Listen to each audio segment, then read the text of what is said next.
Мен көз карандысыз, адилеттүү жана калыс болууга, мыйзам үстөмдүгүн урматтоого жана Конституцияны колдоого болгон күчүн жумшап жаткан судьяларды дайындаганыма сыймыктанам. Аткаруу бийлиги жөнүндө да ушуну айта алсам кана. Ал Конституцияны талкалоого болгон күчүн жумшап жаткандай, мен абдан олуттуу айтып жатам досум. Бул болуп жаткандай сезилет.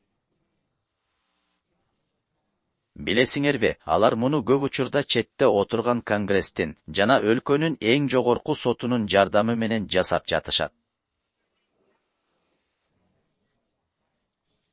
Биз мыйзамдарды, юридикалык фирмаларды кысымга алынып, бейбаштарга ийилип, мыйзамдын адилеттүүлүгүнө тамыржайбай калганын көрдүк. Анын ичинде Америкадагы эң ири гезиттер да бар.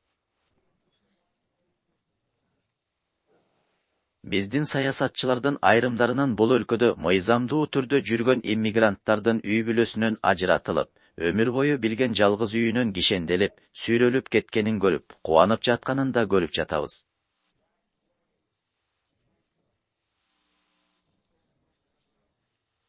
Досторум, биз бул администрациянын ачуу чындыгына бетме-бет келишибиз керек. Бул менин администрациямда жетишкен бардык ийгиликтерди жокко чыгаруу, тарыхты жаратуунун ордуна аны өчүрүү, адилеттүүлүктү, теңдикти, адилеттиктин өзүн өчүрүү болду.